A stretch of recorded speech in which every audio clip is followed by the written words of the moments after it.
বাজারে যে কমিটি আছে সেটা 22/3/2023 গঠিত হয়েছে এবং সেটা তখনকার যে নির্বাচিত জনপ্রতিনিধি ছিলেন মাননীয় শ্রী সুরজিৎ দত্ত মহোদয়, ওনার অনুমোদনে এই কমিটি গঠিত হয়েছে। তো যথারীতি এটা 5 বছরের কমিটি ছিল। তো এই কমিটি খুব সুন্দর এবং সুষ্ঠুভাবে বাজারের সমস্ত কাজ করতেছে, উন্নয়নমূলক কাজকর্ম করতেছে এবং পরিচালনা করতেছে। কোথাও কোনো ব্যাঘাত নেই, কোথাও কোনো অসুবিধা নেই। দোকানদাররা বা স্থানীয় ব্যবসায়ী বা কাস্টমার কারো কোনো অসুবিধা নেই, সব কিছু সুন্দরভাবে চলছে। কিছুদিন আগে মেয়র এখানে ভিজিটে এসছে, এই বাজারে ভিজিটে এসে উনি ভিজিট করে গেল, গিয়ে সমস্ত কিছু দেখে টেকে গেল। দেখার পরে বললো যে ঠিক আছে, উনি চলে গেল। আজকে পূজা কমিটির মিটিং ছিল, সেখানে পূজা কমিটির যে লোকজন ছিল সেখানে পূজা কমিটির লোকজন উপস্থিত ছিল।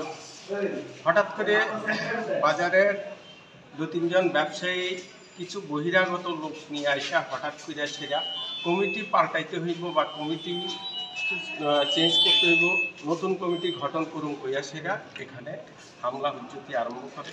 আর হামলা হুজ্জুতির ফলে বর্তমান কমিটির কয়েকজন গুরুতরভাবে আহত হয় এবং তারা সেই সঙ্গে বাজারের ব্যবসায়ীও ছিল। তারা চিকিৎসাধীন আছে, চিকিৎসা চলছে তাদের।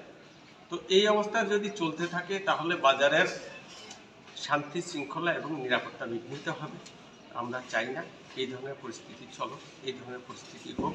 বর্তমান যে কমিটি আছে সুন্দরভাবে গুছিয়ে বাজার পরিচালনা করছে, ওনারাই থাকুক, এটাই আমরা চাইছি। এই ব্যাপারে পুলিশকে জানিয়েছেন? পুলিশ এসে ওনারা সমস্ত কিছু লিখে নিয়ে গেছে, নাম সমস্ত কিছু। এখন কমিটির অফিস কী অবস্থায় আছে? কমিটির অফিস এখন তো বন্ধ আছে।